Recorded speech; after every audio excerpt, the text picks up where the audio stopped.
Hallelujah, praise the lord. Joyful VC online சர்வீஸ்க்கு உங்கள் எல்லோரையும் கூட நாங்கள் அன்போடு கூட வரவேற்கிறோம். ஆன்லைன் சர்வீஸ் பார்த்து கொண்டிருக்கிறவங்க ஒவ்வொருவரையும் ஆண்டவர் ஆசீர்வதிப்பாராக. இப்பொழுது கூட வேதத்திலிருந்து ஒரு பகுதியை சிஸ்டர் சாரா அவர்கள் எடுத்து வாசிப்பார்கள். சங்கீதம் 115:12. கர்த்தர் நம்மை நினைத்திருக்கிறார், அவர் ஆசீர்வதிப்பார். இஸ்ரவேல் குடும்பத்தாரை ஆசீர்வதிப்பார், அவர் ஆரோன் குடும்பத்தாரை ஆசீர்வதிப்பார். கர்த்தருக்கு பயப்படுகிற பெரியோரையும் சிறியோரையும் ஆசீர்வதிப்பார். கர்த்தர் உங்களையும் உங்கள் பிள்ளைகளையும் வர்த்திக்க பண்ணுவார். வானத்தையும் பூமியையும் படைத்த கர்த்தராலே நீங்கள் ஆசீர்வதிக்கப்பட்டவர்கள். வானங்கள் கர்த்தருடையவைகள், பூமியோ மனுபுத்திரருக்கு கொடுத்தார். மரித்தவர்களும் மௌனத்தில் இறங்குகிற அனைவரும் கர்த்தரை துதியார்கள்.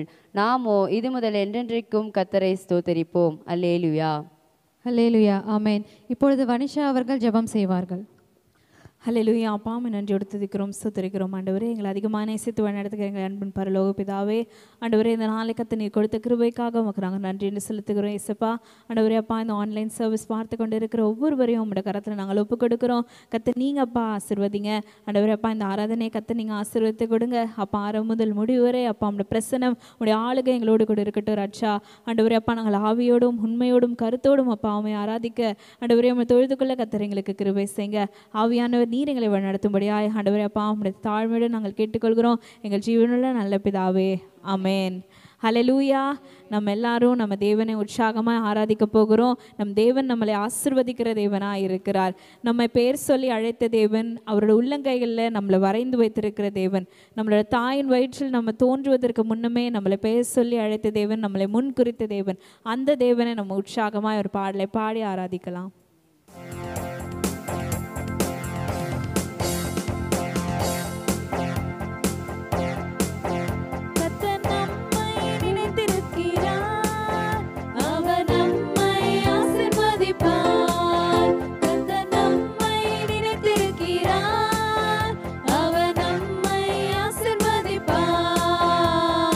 ஏற்ற வேளையில் ஏற்ற முறை தவறாது நம்மை ஆசீர்வதிப்பார்.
ஸ்தோத்திரிக்கிறோம் தகப்பனே. அப்பா ஸ்தோத்திரங்கத்தாவே, எங்களை அப்பா எங்களுடைய நினைப்பாகவே இருக்கிற தேவனாய் நீர் இருக்கிறீரே, அதற்காக நன்றி செலுத்துகிறோம். எங்களை நினைத்து எங்களை ஆசீர்வதிக்கிற தேவனாய் நீர் இருக்கிறீரே, அதற்காக நாங்கள் நன்றி செலுத்துகிறோம் தகப்பனே. அப்பா ஸ்தோத்திரங்கத்தாவே, ஒவ்வொரு நாளும் அப்பா தாய் அப்பா தன் பிள்ளையை மறந்தாலும் அப்பா நீர் இயேசு சுவாமி எங்களை மறக்காமல் எங்களை அப்பா ஒவ்வொரு நிமிடமும் ஒவ்வொரு நொடி பொழுதும் எங்களை நினைத்து அப்பா எங்களை எப்படியாய் ஆசீர்வதிக்க வேண்டும் என்று நீங்கள் பார்த்து கொண்டிருக்கிற தேவனாக இருக்கிறீரே, அதற்காக நன்றி செலுத்துகிறோம் தகப்பனே. அப்பா இப்பொழுதும் கூட ஏசப்பா உங்களை அப்பா சுத்திரங்கத்தாவே நீர் அப்படிப்பட்டதான அப்பா ஒரு தேவனாக இருக்கிறீர் என்றதை நாங்கள் நினைவில் கூர்ந்து அப்பா சுத்திரங்கத்தாவே இப்பொழுதும் கூட நாங்கள் ஒரு பாடல் மூலமாய் உங்களுடைய நாமத்தை மகிமைப்படுத்த இருக்கிறோம் தகப்பனே.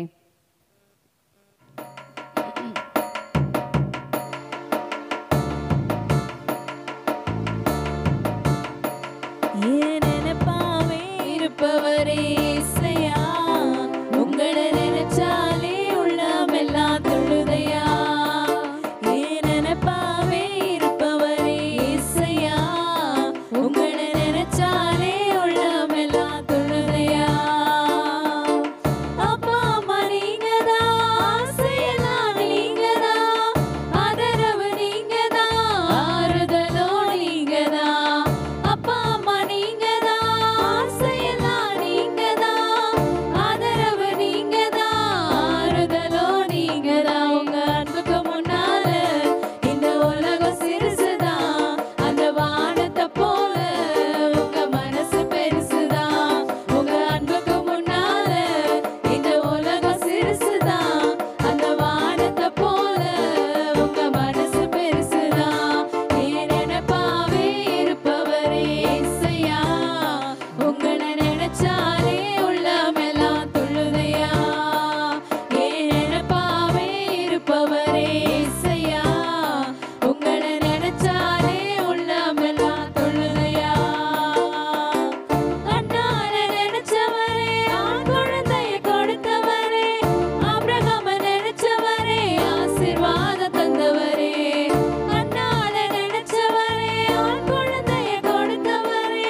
ராஜா. ஏசப்பா கத்தாதி கத்தரே அப்பா, எங்களை நினைச்சவரே அப்பா, உம்மை நாங்கள் துதிக்கிறோம் ஆண்டவரே.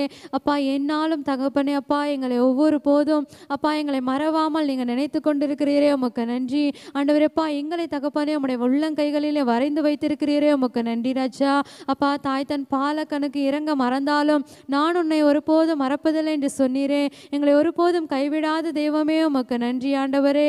அப்பா எங்களை ஆண்டவரே தாயின் கருவில் தோன்றும் முன்னே தெரிந்து கொண்ட தெய்வமே, அப்பா நீர் ஆண்டவரே அப்பா எங்களை பெயர் சொல்லி அழைத்திருக்கிறீங்க ஆண்டவரே. அப்பா எங்களை பெரியவனா நீங்கள் மாற்றிருக்கீங்க ராஜா. ஆண்டவரே அப்பா நாங்கள் குப்பையில் தூசியில் கிடந்தோம் ஆண்டவரே அப்பா, எங்களை அப்பா நீங்கள் தூக்கி எடுத்து அப்பா எங்களோட தூசியை தட்டி விட்டு தகப்பனே எங்களை அழைத்த தேவன் நீர் உண்மையுள்ளவர் ராஜா. அப்பா உண்மை நாங்கள் துதிக்கிறோம் ஆண்டவரே, உண்மை நாங்கள் ஸ்தோத்தரிக்கிறோம். ஒவ்வொரு நாளும் எங்களோட நினைப்பாக இருப்பதற்காக உமக்கு நன்றி அப்பா. நீர் எங்களை ஆண்டவரப்பா நினச்சிருக்கிறீர், எங்களை ஆசீர்வதிக்கிறீர், அதற்காக உமக்கு நன்றி. அதே போல் ஆண்டவரப்பா இந்த ஆன்லைன் சர்வீஸை பார்த்துருக்கிற ஒவ்வொருவரையும் ஆண்டவரப்பா நீங்கள் நினைத்தருளுங்க அப்பா. அவங்க ஒவ்வொரு குடும்பங்களையும் கூட நீங்கள் ஆசீர்வதிங்க ஆண்டவரப்பா. அவங்க எந்த ஏக்கங்களோட துக்கத்தோடு ஆண்டவரப்பா ஆன்லைன் சர்வீஸை பார்த்து கொண்டு இருக்காங்களோ அந்த பிரச்சனைகள் எல்லாவற்றையும் ஆண்டவரப்பா நீங்கள் எடுத்து போடுங்க. ஒவ்வொரு குடும்பத்திற்கும் நல்ல ஒரு சந்தோஷம் சமாதானத்தை ஆண்டவரப்பா நீங்கள் கட்டளையிடுங்க. நீங்கள் பாதுகாத்து கொள்ளுங்க ராஜா. மீதியான நேரத்தையும் உங்களோட கருத்தில் ஒப்பு கொடுக்குறேன். நீங்க பொறுப்படுத்திக் கொள்ளுங்க, வழி நடத்துங்க. எல்லா துதிக்கான மகிமையும் ஒருவருக்கே செலுத்துகிறேன். இப்போ இயேசு கிறிஸ்து நாமத்தில் ஜெபிக்கிறேன் வேண்டுகிறேன் ஜீவனுள்ள நல்ல பிதாவே, ஆமென். ஹல்லேலூயா. கர்த்தருடைய நாம் மகிமைப்படுவதாக. இந்த நாளிலும் இந்த காணொலியை காண்கின்ற அனைவரையும் கர்த்தர் ஆசீர்வதிப்பாராக. நாம் தேவ செய்திக்குள்ளாய் நாம் கடந்து போவோம். அன்புள்ள இயேசுவே, உம்முடைய வார்த்தைக்காய் காத்திருக்கிறோம், எங்களோடு கூட பேசுவீராக. இயேசு கிறிஸ்துவின் நாமத்தில் ஜெபிக்கிறோம், வேண்டிக் கொள்கிறோம் எங்கள் நல்ல பிதாவே, ஆமேன். 1 கொரிந்தியர் புஸ்தகத்திலே 1ஆம் அதிகாரத்திலே 28வது வசனத்தை நாம் வாசிப்போம். அற்பமாய் எனப்பட்டவைகளையும் இல்லாதவைகளையும் தேவன் தெரிந்து கொண்டார். ஹல்லேலூயா. அற்பமாய் எனப்பட்டவைகளையும் இல்லாதவைகளையும் தேவன் தெரிந்து கொண்டார். இன்றைக்கு நாம் அற்பமாய் எண்ணப்பட்டவர்கள், அற்பமாய் என்ற வார்த்தையின் தலைப்பிலே கொண்டு ஒரு சிறு செய்தியை நாம் இன்று தியானித்து பார்க்கலாம். கர்த்தருடைய நாமம் மகிமைப்படுவதாக. நாம் சிலரை கண்ட மாத்திரத்திலே நாம் அற்பமாய் எண்ணப்படலாம், அல்லது நாம் சிலருடைய வாழ்க்கையை அற்பமாய் எண்ணலாம், அல்லது சில பேரை நாம் மதிப்பிட்டு அற்பமாய் எண்ணலாம். ஏன் நம்மையே நாம் அற்பமாய் எண்ணலாம்? நம்முடைய வாழ்க்கை ஒரு அற்பமாய் மற்றவர்களுக்கு இருக்கலாம். ஆனாலும் கூட கர்த்தர் அற்பமாய் எண்ணப்பட்டவைகளை தான் அவர் தெரிந்து கொண்டாராம். ஹல்லேலூயா. ஆகையினாலே நாம் ஒருவரை பார்த்து நாம் நிதானித்து விடக்கூடாது, தீர்மானித்து விடக்கூடாது. அவர்களை குறித்து தேவன் ஒரு திட்டம் வைத்திருப்பார். அற்பமாய் இருந்தாலும் அவர்களை குறித்து ஒரு திட்டம் வைத்திருப்பார். அவர்களை குறித்து ஒரு நோக்கம் தேவன் வைத்திருப்பார். கர்த்தர் எவரையும் நேசிக்கிறவராய் இருக்கிறார். நாம் தான் தராதரம் பார்க்கிறவர்களாய் இருக்கிறோம். ஆனால் நம் தேவனோ அன்புள்ளவராய் இருக்கிறார். தேவன் எவரையும் எல்லோரையும் அவர் நேசிக்கிற தேவனாய் இருக்கிறார். அல்லேலூயா. இன்றைக்கு நாம் வேதத்திலிருந்து ஒரு பாத்திரத்தை தியானிக்க போகிறோம். அதுதான் நாம் லேயாள் என்ற ஒரு ஸ்திரீயை குறித்து நாம் பார்க்க போகிறோம். அவள் ஒரு அற்பமாய் எண்ணப்பட்டாள் என்று சொல்லி நாம் வேதத்திலே வாசிக்கிறோம். அவளை குறித்து அற்பமாய் அவள் இருந்தாலும் அவளை குறித்து ஒரு நோக்கத்தை தேவன் வைத்திருந்தார். ஹல்லேலூயா. அவரை குறித்து ஒரு திட்டம் ஆண்டவருக்கு இருந்தது. கர்த்தருடைய நாமம் மகிமைப்படுவதாக. லேயாள் அற்பமாய் எண்ணப்பட்டாளாம். ஹல்லேலூயா. அவள் அற்பமாய் எண்ணப்பட்டதுக்கு காரணம் என்ன? அவளுடைய பார்வை கூச்ச பார்வை உடையவளாய் இருந்தாலாம். இன்னும் சில வேத வல்லுநர்கள் சொல்லுகிறார்கள், அவள் கூச்ச பார்வை உடையவளாய் மாத்திரமல்ல, அவள் சோர்வு உடையவளாய், அவள் தாழ்வு மனப்பான்மை உடையவளாய் இருந்தாள் என்று சொல்லுகிறார்கள். காரணம் என்ன என்று சொன்னால், அவளுடைய சகோதரி இது ராகேல் மிகுந்த ரூபவதியும் அழகுள்ளவளுமாய் இருந்தாளாம். அவள் 2 சகோதரிகள், ஒருவள் அழகாயிருக்கிறாள், இன்னொருவரோ அவள் கூச்ச பார்வை உள்ளவளாக, அழகற்றவளாக, சோர்வுடையவளாக, தாழ்வு மனப்பான்மை உள்ளவளாய் இருக்கிறாள். ஏனென்று சொன்னால், இந்த உலகம் இதோ சில அழகாய் இருக்கும் போது அழகாய் இருக்கிறவர்களை விரும்புவார்கள். அல்லது அழகு குறைந்தவர்களையோ ஞானம் இல்லாதவர்களையோ பலவீனமானவர்களையோ இந்த உலகம் எப்போதுமே பரிகசிக்கும் அல்லது அவர்களை ஒதுக்கிவிடும். அப்படிதான் அந்த லேயாலும் கூட இந்த உலகத்தால், இந்த சமுதாயத்தால் அல்லது தாய் தந்தை மூலமாக ஒதுக்கப்பட்டவளாக இருந்திருக்கலாம் அல்லது அற்பமாக எண்ணப்பட்டிருக்கலாம். ஆகையினாலே அவள் சோர்ந்து போயிருக்கலாம். தான் தன்னுடைய வாழ்க்கையானது இப்படி இருக்கிறதே என்று சொல்லி தான் ஒன்றும் செய்ய முடியாது என்ற ஒரு முடிவுக்கு வந்து ஒரு தாழ்வு மனப்பான்மை உள்ளவளாய் மாறி போயிருக்கலாம். இயற்கையாகவே அவள் கண்களில் ஒரு கூச்ச பார்வை உடையவளாக இருந்தது. ஒருவரையும் நேரடியாக அவளால் பார்க்க முடியாது இருக்கலாம், அல்லது ஒருவருடன் நீர்முகமாக நின்று பேச முடியாது இருக்கலாம். ஏனென்றால் அவருடைய மனமானது தாழ்வு மனப்பான்மையில் இருந்தபடினாலே, தன்னை குறித்து அவளே அற்பமாக எண்ணிருந்தால், அவளை குறித்து அவளே தாழ்வு மனப்பான்மையுடையவளாக இருந்தபடினாலே தைரியமற்றவளாக அல்லது திறமையற்றவளாக அல்லது சோர்ந்து போகும்படியினாலே தன்னை குறித்து, தன்னுடைய தாளந்துகளை குறித்து அல்லது தன்னம்பிக்கை அற்றவளாக அவள் வாழ்ந்திருக்கலாம். ஹல்லேலூயா. ஆகினாலே அவள் அற்பமாய் எண்ணப்பட்டாள் என்று நாம் வேதத்திலே நாம் பார்க்கிறோம். நாம் இந்த இடத்துல நாம் பார்க்கும்போது யாக்கோபு இதோ தன்னுடைய மாமனார் லாபான் இடத்துல வரும் பொழுது இதோ ராகேலை பார்க்கும்போது அவன் மிகுந்த விருப்பம் உண்டாகிவிட்டது. ராகேலை திருமணம் செய்து கொள்ள அவன் வாஞ்சித்தான். ஆகையினாலே அவன் ராகேலுக்காக 7 வருஷம் அவன் என்ன செய்தானாம், வேலை செய்தானாம். அந்த 7 வருஷத்துக்கு பிறகு ராகேல் தனக்கு கிடைப்பாள் என்று மிகுந்த எதிர்பார்ப்போடு போகும் பொழுது லாபான் என்ன செய்கிறான், ராகேலுக்கு பதிலாக லேயாலை அவனுக்கு திருமணம் செய்து கொடுக்கிறான். அந்த இரவு கழிந்த பிறகுதான் அவனுக்கு தெரிகிறது ராகேல் அல்ல இவள் லேயாள் என்று சொல்லி. அப்போது அவன் மனம் எவ்வளவு கஷ்டப்பட்டிருக்கும், அவன் எதிர்பார்த்திருப்பான். தான் ஏமாற்றப்பட்டதை உணர்ந்து அவன் என்ன செய்திருப்பான், லேயாலை குறித்து ஏதாவது திட்டிருப்பானோ, அல்லது அவளை பார்த்து முகம் செலுத்திருப்பானோ, அல்லது அவளை குறித்து ஏதாவது தாழ்வு வார்த்தைகளை பேசியிருப்பானோ, தரக்குறைவாய் பேசியிருப்பானோ, என்ன செய்திருப்பான் தெரியவில்லை. ஆனால் அவனுக்குள்ள ஒரு ஏமாற்றம். அப்போது அவன் பேசியது, அவன் நடந்து கொண்ட விதமெல்லாம் இதோ லேயாளுக்கு மிகுந்த மன வருத்தத்தை உண்டாயிருக்கும். இதோ என் கணவனோ இதோ ராகேலை விரும்புகிறார், ஆனால் என் தகப்பனோ என் யாக்கோபை ஏமாற்றி, என் கணவனை ஏமாற்றி என்னை கொடுத்து விட்டார். இப்போது தன் தகப்பினாலும் அவள் வஞ்சிக்கப்படுகிறாள். விருப்பமில்லாத, எதிர்பார்த்தல் இல்லாத இதோ ஒருவனுக்கு தன்னை மனம் எடுத்து கொடுத்த தன் தகப்பனை குறித்து குறை கூறுவதா, தன் சூழ்நிலையை குறித்து அழுவதா, இவைகளெல்லாம் அவள் வாழ்க்கையில் நேரிட்டது. அவள் மிகுந்த சோர்வுற்றவளாக காணப்பட்டிருப்பாள். கொஞ்சம் யோசிச்சு பாருங்க. ஆனால் அந்த லாபான் சொல்லுகிறான், நான் உனக்கு ராகேலையும் உனக்கு தருகிறேன், மேற்கொண்டு ஒரு 7 வருஷம் நீ என்ன செய்ய, நீ வேலை செய்யன்னு சொல்லி அதன் பிறகு அந்த ராகேலையும் அவன் என்ன செய்கிறான், யாக்கோபுக்கு மனம் முடித்து கொடுக்கிறவனாக இருக்கிறான். இப்போது யாக்கோபு 2 மனைவிகளை உடையவனாக இருக்கிறான். ஆனால் அவன் அதிகமாய் நேசித்தது ராகேலை மாத்திரமே, லேயாலை அவன் அதிகமாக நேசிக்கவில்லை. ஐயோ, தன் கணவன் தன்னை நேசிக்கவில்லையே, தன்னிடத்தில் ஐயா வந்து பேசுவதும் இல்லையே, தன்னோடு கூட இருப்பதும் இல்லையே என்று சொல்லி அவள் எவ்வளவு வேதனைப்பட்டிருப்பாள். கொஞ்சம் யோசிச்சு பாருங்க. அவள் கணவனாலே அற்பமாக எண்ணப்பட்டாள், தகப்பனாலே அற்பமாய் எண்ணப்பட்டால், அங்கே வேலை செய்கிறவர்களாக இருந்தாலும் சரி, சூழ்நிலையிலும் சரி, அந்த சமுதாயத்திலும் சரி, அவள் அற்பமாக தான் எண்ணப்பட்டிருப்பாள். அவளே தன்னை அற்பமாக தான் எண்ணிக்கொண்டு இருந்தாள். ஆனால் கர்த்தரோ அவளை அற்பமாய் எண்ணவே இல்லை. அல்லேலூயா. ஏனென்று சொன்னால் அற்பமானவைகளை தேவன் தனக்கென்று தெரிந்து கொண்டார். அற்பமானவைகளை தேவன் விசேஷமாய் மாற்றுகிறவராயிருக்கிறார். இன்றைக்கு உன் வாழ்க்கையிலே அற்பமாய் எண்ணப்பட்டிருக்கிறாயோ, உனக்கு அழகில்லையே, ஞானம் இல்லையே, விவேகம் இல்லையே, படிப்பு இல்லையே, ஐயோ எனக்கு நிறம் இல்லையே, ஐயா என்னிடத்தில் எந்த திறமையும் இல்லையே, நான் ஒன்றுக்குமே பயனற்றவளாய் இருக்கிறேனே என்று சொல்லி நீங்கள் உங்கள் வாழ்க்கையில் ஏதோ சோர்வுற்றவர்களாய் இருக்கிறீர்களா, ஏமாற்றமுடையவர்களாக இருக்கிறீர்களா, அல்லது அற்பமாய் எண்ணப்பட்டபடியினாலே நீங்கள் உங்களுடைய தாழ்வு மனப்பான்மை உடையவர்களாக ஒரு ஒதுக்கப்பட்ட ஒரு தனிப்பட்ட ஒரு வாழ்க்கையை, தன்னை பிரித்தெடுத்த ஒரு வாழ்க்கையை நீங்கள் வாழ்ந்து கொண்டு இருக்கிறீர்களா?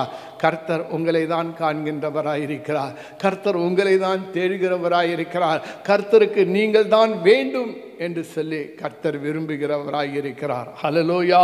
கர்த்தருடைய நாமம் மகிமைப்படுவதாக. யார் விரும்பினாலும் விரும்பாவிட்டாலும், யார் அற்பமாய் எண்ணினாலும் கர்த்தரோ உங்களை நிச்சயமாய் பார்க்கிறார். அவருடைய பார்வைக்கு நீங்கள் அருமையாக இருக்கிறபடினாலே கனம் பெற்ற ஒரு வாழ்க்கையை தேவன் தந்து உங்களை ஆசீர்வதிப்பார். நம் தேவன் பட்சபாதமற்றவர். நம் தேவன் நம்மை நேசிக்கிறவர். நம் தேவன் எதையும் அவர் அற்பமாய் எண்ணுவது இல்லை. அற்பமானவைகளையும் அவர் விசேஷமானவாய் மாற்ற வல்லமைப்படுத்தவராய் இருக்கிறார். அதே போல லேயாளுடைய வாழ்க்கையில கர்த்தர் மாற்றங்களை கொண்டு வர ஆரம்பித்து விட்டார். அல்லேலூயா. அவளை எல்லோரும் மறந்து போனாலும் கர்த்தர் அவளை மறக்கவே இல்லை. ஸ்திரீயானவள் தன் கர்ப்பத்தின் பிள்ளைக்கு இறங்காமல் அவள் மறப்பாளோ? அவள் மறந்தாலும் நான் உன்னை மறவேன் என்று சொன்ன தேவன் அல்லவா?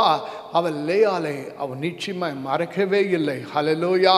அவருடைய கணவன் யாக்கோபு லேயாளை மறந்து விட்டிருக்கலாம், ஒதுக்கி வைத்திருக்கலாம், அற்பமாக எண்ணப்பட்டிருக்கலாம், தன் மனைவியாக கூட எண்ணாமல் இருக்கலாம். அவன் அவளை விட ராகேலை அதிகமாக நேசித்திருக்கலாம். ஆனால் அவளுக்கு அதிக அழுகையும் கண்ணீரும் வேதனையும் உண்டாயிருக்கலாம். ஆனால் கர்த்தரோ ஏதோ லேயாளை அற்பமாக எண்ணவில்லை. அற்பமாய் எண்ணவில்லை. தேவன் லேயாளை தெரிந்து கொண்டால், விசேஷமுள்ளவராய் தெரிந்து கொண்டார். நாம் வாசிக்கிறோம் ஆதியாகம புஸ்தகம் 29வது அதிகாரத்திலே 31வது வசனத்திலே, லேயாள் அற்பமாய் எண்ணப்பட்டாள் என்று கர்த்தர் கண்டு அவள் கர்ப்பம் தரிக்கும்படி செய்தார். ராகேலோ மலடியாய் இருந்தாள். ஹல்லேலூயா. கர்த்தர் என்ன செய்தார்? இதோ லேயாள் அற்பமாய் எண்ணப்படுகிறாளே என்று அவளை கர்ப்பம் தரிக்க செய்தாலாம். ராகேலோ மலடியாய் இருந்தாலாம். ஹல்லேலூயா. ஒரு கனி கொடுக்கும் வாழ்க்கையை, பிள்ளை பேருடைய ஒரு வாழ்க்கையை, சந்ததியை பெற்றுக்கொள்ளக்கூடிய ஒரு பாக்கியத்தை தேவன் லேயாளுக்கு கொடுத்தாராம். ஹல்லேலூயா. கர்த்தர் மிகவும் நல்லவராய் இருக்கிறார். பாருங்க, அவள் எவ்வளவோ அழுதுருப்பா, எவ்வளவோ கண்ணீர் விட்டுருப்பா, எவ்வளவோ வேதனை பண்ணிருப்பா ஏமாற்றத்தின் மத்தியில். ஆனாலும் அவள் பொறுமையாக தான் காத்திருந்தாள். ஐயா, அவள் ஒருபோதும் பிரிந்து போகவில்லை தன் கணவனை விட்டு. ராகேலை விட்டு அவள் பிரிந்து போகவும் இல்லை. அந்த குடும்பத்திலே அதே கணவனுக்கு அவள் வாக்குப்பட்டு அவனோடு தான் அவள் குடும்பம் நடத்தி கொண்டிருந்தாள். பொறுமை உடையவளாயிருந்தாள்.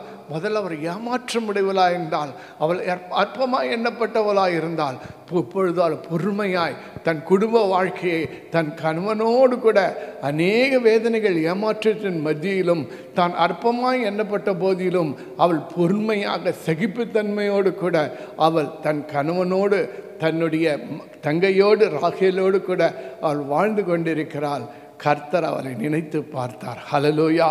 இல்லை, எப்படியாய் லேயாள் அற்பமாய் எண்ணப்படுகிறாள் என்று சொல்லி அவளுக்கு என்று அவளை நேசிக்கும்படியாக அவளுக்கு என்று பிள்ளைகளை, சந்ததிகளை கொடுத்து கர்த்தர் ஆசீர்வதிக்கிறவராய் இருக்கிறார். 31வது வசனம் சொல்லுகிறது, லேயாள் அற்பமாய் எண்ணப்பட்டபடியினாலே. 30வது வசனம் வாசிக்கிற, யாக்கோபு ராகேலை சேர்ந்தான். லேயாளை பார்க்கலும் ராகேலை அவன் அதிகமாக நேசித்து பின்னும் 7 வருஷம் அவனிடத்தில் சேவித்தான். லேயாள் அற்பமாய் எண்ணப்பட்டாள் என்று கர்த்தர் கண்டு அவள் கர்ப்பம் தரிக்கும்படி செய்தார்.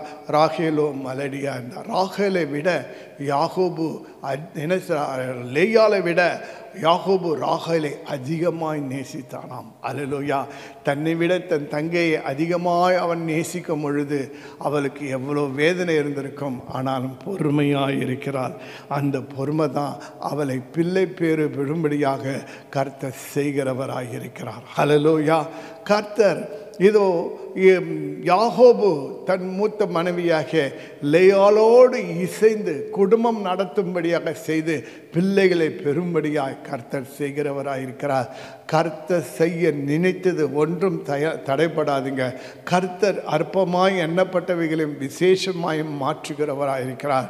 இப்போது அழகுள்ளவள் என்றும் ரூபவதி என்றும் இது காணப்பட்டவள் மலடியாயிருக்கிறாள். இது அற்பமாய் எண்ணப்பட்டவளோ இதோ பல குழந்தைகளுக்கு அவள் தாயாய் மாறும்படியாய் கர்த்தர் செய்கிறவராயிருக்கிறார். ஒரு சமயம் ஒரு பாப் பாடகி அமெரிக்காவில் இருந்தார்கள்.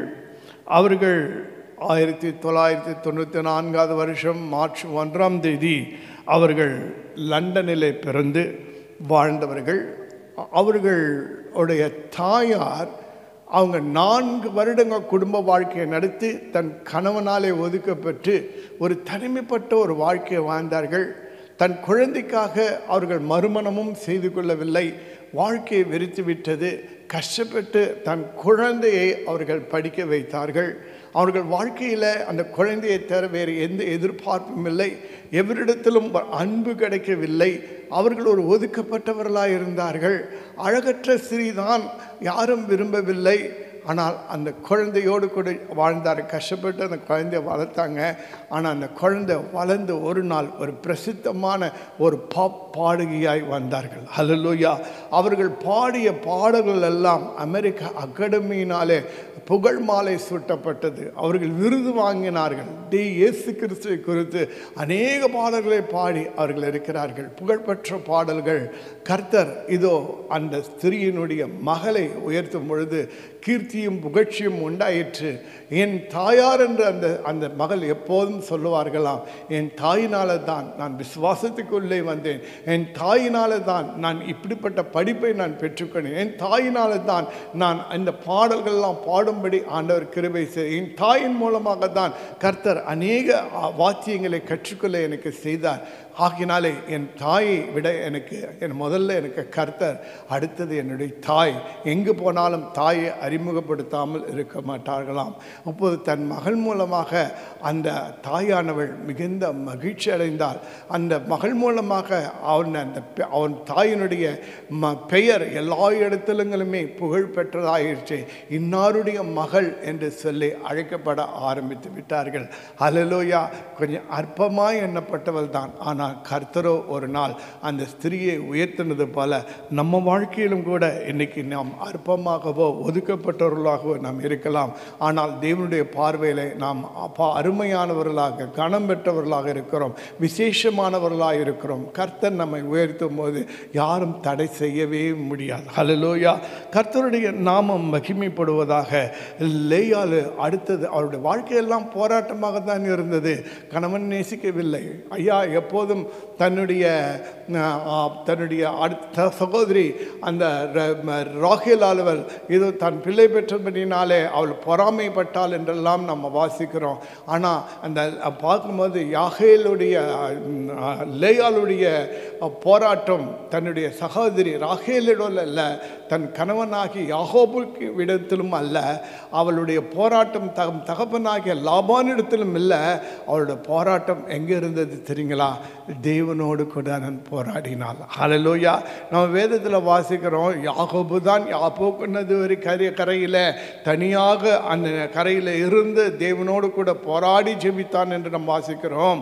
ஆனால் அதற்கு முன்பாகவே லேயாள் கர்த்தரோடு கூட போராடுகிறவளாக இருந்தாள். அவள் கர்த்தரை குறித்து அவள் எப்படி அறிந்திருப்பாள்? யாக்கோபின் மூலம் தான் அறிந்திருப்பாள். யாக்கோபு தான் அந்த தேவன், தன்னுடைய தரிசனம் தந்த அந்த தேவனை, ஆபிரகாமின் தேவனும் ஈசாக்கின் தேவனை அவன்தான் லேயாளுக்கு என்ன செஞ்சிருப்பான்? அறிமுகப்படுத்தியிருப்பான். அந்த தேவனை அவள் விசுவாசித்தால், உறுதியாய் பெற்றுக்கொண்டால், ஒவ்வொரு சமயம் ஆண்டவரோடு கூட போராடினால், ஒவ்வொரு பிள்ளையை பெற்றுக்கொள்ளும் போது ஜெபத்திலே போராடினால், ஜெபத்திலே போராடி பெயரை கொடுத்தாள். ஹல்லேலூயா. பார்த்தீர்களா? அவள் யாகோபுக்கு முன்பாகவே தேவனோடு கூட போராட ஆரம்பித்து விட்டாள். ஜெபத்திலே போராட ஆரம்பித்து விட்டாள். ஆகையினாலே அவளுடைய போராட்டம் மனிதனோடு அல்ல, கணவனோடு அல்ல, சகோதரியோடு அல்ல, தகப்பனோடு அல்ல, தேவனோடு கூட. ஹல்லேலூயா. இன்றைக்கு கூட உங்கள் வாழ்க்கை சூழ்நிலைகளை பார்க்காதீர்கள், உங்கள் பிரச்சனைகளை பார்க்காதீர்கள். நீங்கள் அது பிரச்சனைகளை கண்டு புலம்பாதீர்கள். நீங்கள் புலம்புகிறதுனாலோ, வேதனைப்படுகிறதுனாலோ, கண்ணீர் விடுகிறதுனாலோ அவைகள் மாறப்போவது இல்லை. கர்த்தர் மேல நம்பிக்கை வைங்க. கர்த்தரை நோக்கி ஜெபம் பண்ணுங்க. கர்த்தரை நோக்கி துதிங்க, ஸ்தோத்திரிங்க. உங்கள் வாழ்க்கையை கர்த்தர் மாற்றி அருள்வார். ஹல்லேலூயா. கர்த்தர் உங்களை உயர்த்துவார், உங்களை மகிமைப்படுத்துவார். அதே போல துன்பத்தின் மத்தியிலும் அவள் மற்றவரை காயப்படுத்தவே இல்லைங்க. கர்த்தருடைய நாமம் மகிமைப்படுவதாக. தன் கணவன் கூட தன்னை நேசிக்காமல் தன் தங்கையை அதிகமாக நேசித்த போது அவள் எவ்வளவு காயப்பட்டிருப்பா. அவள் தன்னுடைய தங்கையை தன்னை மீது பொறாமைப்படும் போது எவ்வளவு காயப்பட்டிருப்பாள். கொஞ்சம் மற்றவர்களெல்லாம் இவளை அற்பமாக எண்ணப்பட்ட போது அவள் எவ்வளவு காயப்பட்டிருப்பாள். ஆனாலும் கூட இவள் காயப்பட்டாலும் மற்றவர்களை அவள் காயப்படுத்தவே இல்லை. உங்களுக்கு தெரியும், வேதத்தில் 1 சாமுவேல் புஸ்தகத்தில் 1ஆவது அதிகாரத்தை வாசிக்கும் போது அன்னாலையும் பெனினாலையும் நீங்கள் வாசிப்பீர்கள். அன்னாலும் பெனினாலும் ஒருவருக்கு 2 மனைவிகள். பெனினால் அவருடைய தங்கச்சி, அன்னாளுடைய தங்கச்சி. அன்னாலோ அவள் மலடியாக இருக்கிறாள். ஆனால் பெனினாலுக்கோ பிள்ளைகள் பிறந்தது. தனக்கு பிள்ளைகள் பிறந்தபடியினாலும் தன்னுடைய சகோதரி அன்னாள் மலடியாக இருந்தபடியினாலும் அவள் எப்போதுமே அவளை பரிகாசித்தால், வேதனைப்படுத்தினால், துன்பப்படுத்தினால் என்றெல்லாம் நாம் வாசிக்கிறோம். ஆகினால்தான் அன்னாள் தேவ சமூகத்திலே போய் மனங்கள் சென்று அழுது பொருத்தனை செய்கிறாள். கர்த்தர் தாமே ராஜாக்களை அபிஷேகம் என்ற ஒரு குழந்தையை கொடுத்தார்.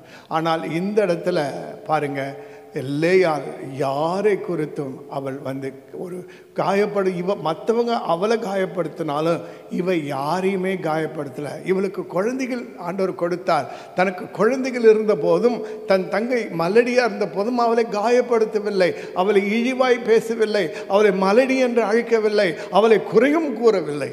ஹல்லேலூயா! அவ்வளவு நற்பண்பு உடையவளாக காணப்பட்டால் இந்த லேயாள். ஹல்லேலூயா! கர்த்தருடைய நாமம் மகிமைப்படுவதாக. நாம் கர்த்தர் எனக்காக யாவும் செய்து முடிப்பார் என்று நல்ல ஒரு விசுவாசத்தில் வாழ்ந்தவள் தான் இந்த லேயாள். லேயாளை எடுத்துக்கொள்ளுங்க. இவளுடைய 3வது மகன் யார் தெரியுங்களா? லேவி என்றது தேவி கோத்திரம் தெரியும். தேவனுக்கு பணிவிடை செய்கிற ஒரு விசேஷமான கோத்திரம். அவங்க கர்த்தருக்கே சொந்தமானவர்கள். அல்லேலூயா! அந்த லேவி கோத்திரத்திலிருந்து தான் மோசஸ், ஆரோன் இவர்களெல்லாம் பிறந்தார்கள் என்று சொல்லி நாம் வாசிக்கிறோம். அல்லேலூயா! அதன் பிறகு ஒரு 4வது ஒரு குழந்தை பிறக்கிறது. அதுதான் யூதா. அல்லேலூயா! அந்த யூதாவின் கோத்திரத்தில் தான் ஆண்டவராகிய இயேசு கிறிஸ்து யூத ராஜசிங்கம் பிறந்தாராம். அல்லேலூயா! கொஞ்சம் யோசிச்சு பாருங்க. இவள் அற்பமாக எண்ணப்பட்டால் அவரோட சரித்திரத்தை நாம் நோக்கி பார்க்கும்போது அவங்க வம்சத்தில் யாரெல்லாம் பிறந்திருக்காங்கன்னு பார்த்தீங்களா? அப்படியாய் கர்த்தர் தாமே அவளை உயர்த்தினாராம். அல்லேலூயா! அது மாத்திரம் இல்லைங்க, லேயாள் மரித்த போது அவளுடைய மரணம் ஒரு பாக்கியம் நிறைந்த ஒரு மரணமாய் இருந்தது. அவள் பூர்ண வயது உடையவளாக அவள் கர்த்தருக்குள்ளாய் நித்திரை அடைந்தாள். அவளை எங்கே கொண்டு போய் வச்சாங்க தெரியுங்களா? அவளை மக்பேலா குகையில் அப்ரஹாமின் சரீரம் இருந்தது, அந்த இடத்துல ஈசாக்கின் சரீரம், அந்த இடத்துல சாராளுடைய சரீரம், ரெபாக்களுடைய சரீரம் எல்லாம் இருந்த அந்த இடத்துல தான் இவளையும் கொண்டு போய் அடக்கம் செய்தார்களாம். அல்லேலூயா! ஒரு பாக்கியமுள்ள ஒரு மரணத்தை, கனத்துக்குரிய ஒரு இடத்தை தேவன் அவர்களுக்கு கொடுத்து ஆசீர்வதித்திருக்கிறார். அல்லேலூயா! கர்த்தருடைய நாமம் மகிமைப்படுவதாக. பாருங்க, இந்த வாரம் உமன்ஸ் டேவாக இருக்குது. உங்களுடைய வாழ்க்கையில் நீங்கள் அற்பமாய் எண்ணப்பட்டாலும் கர்த்தர் உங்களை தான் தெரிந்து கொண்டார், தனக்கென்று தெரிந்து கொண்டார். உங்களை விசேஷமாய் தேவன் மாற்றுகிறவராய் இருக்கிறார். ஆகினாலே உங்கள் யோபு புஸ்தகத்தில் 8:7 வாசிக்கிறது போல துவக்கம் உங்களுக்கு அற்பமாய் இருந்தாலும் முடிவோ சம்பூர்ணமாய் இருக்கிறது. அல்லேலூயா! ஜெபமனோமா அன்புள்ள இயேசு, இந்த வேளையில் ஆண்டவரே, தங்களை வெறுமையாய் நினைத்து தாழ்வு மனப்பான்மையோடு கூட அற்ப எண்ணத்தோடு கூட ஒதுக்கப்பட்ட ஒரு வாழ்க்கை வாழ்ந்து கொண்டிருக்கிற எந்த மகளோ எந்த விதமான பெண்ணோ யாராக இருந்தாலும் எந்த மகனாக இருந்தாலும் சரி, ஆண்டவரே கர்த்தர் தாமே இந்த வேளையில் நீர் அவர்களை உமக்கென்று தெரிந்து கொண்டீரப்பா. உங்கள் பார்வையில் அவங்க அருமையானவர்களாக இருக்கிறபடினாலே அவங்க வாழ்க்கையை நீங்கள் உயர்த்தி நீங்கள் ஆசீர்வதிக்க போகிறீங்க ஆண்டவரே. அதற்காக ஸ்தோத்திரிக்கிறோம். இந்த காணொலியை பார்க்கிற ஒவ்வொரு வாழ்க்கையும் மேன்மையுடையதாக, புகழ்ச்சியும் கீர்த்தி உடையதாக, விசேஷமானதாக நீங்கள் மாற்றப் போகிறீங்கப்பா. இவங்களுடைய துக்கமெல்லாம் சந்தோஷமாய் மாறிட்டும் ஆண்டவரே. இவங்கள் கசந்த வாழ்க்கை மதுரமாக நிறைவாய் மாறி போகட்டும் அப்பா. இவங்கள் வெறுமையெல்லாம் நிறைவாய் மாறி போகட்டும் ஆண்டவரே. குழந்தை பாக்கியத்துக்காக இப்போது யாராவது காத்திருந்தால் குழந்தை பாக்கியத்தை கர்த்தர் கொடுத்து நீ ஆசீர்வதிப்பீராக. கணவனால் அற்பமாய் எண்ணப்பட்டு வரலாம் என்றால் இந்த நாளில் அவர்களை விசேஷமானவர்களை நீங்கள் மாற்றுவீராக. கணவன் வாயினாலே சொல்லும்படியாய் செய்வீராக. எத்தனையோ குணசாலியான ஸ்திரீகள் உண்டு, எல்லாரை விட நீ மேற்பட்டவள் என்றும் பிள்ளைகள் தன்னுடைய தாயை பார்த்து நீ என் பாக்கியவதி என்று சொல்லும்படியாய் ஆசீர்வதிப்பீராக ஆண்டவரே. கர்த்தர் கிருபையாயிருங்க, இரக்கமாயிருங்க. இயேசு கிறிஸ்துவின் நாமத்தில் இந்த ஜெபத்தை ஏறெடுக்கிறேன் நல்ல பிதாவே, ஆமென். ஆரம்பம் முதல் முடிவரைக்கும் நடத்த தேவனுக்கு ஸ்தோத்திரம். காணிக்க கொடுத்த பிள்ளைகளை கர்த்தர் ஆசீர்வதிப்பீராக ஆண்டவரே. உமக்கு நன்றி இயேசுவின் நாமத்தில் பிதாவே, ஆமென். என் ஆத்மாவே கர்த்தரை ஸ்தோத்திரி, என் முழுலமே அவர் பரிசுத்த நாமத்தை ஸ்தோத்திரி. என் ஆத்மாவே கர்த்தரை ஸ்தோத்திரி, கர்த்தர் செய்த சகல உபகாரங்கள் மறவாதி. ஆமென். சேர்ந்து சொல்வோம். கர்த்தராகிய இயேசு கிறிஸ்துவின் கிருபையும் பிதாவாகிய தேவனின் அன்பும் பரிசுத்த ஆவியின் அன்யோன்யம் ஐக்கியம் சந்தோஷம் சமாரிக்கலாம் நம் அனைவரோடு கூட இருப்பதாக. ஆமென், ஆமென், ஆமென். அல்லேலூயா. Praise the Lord. Glory to God. God bless you everybody.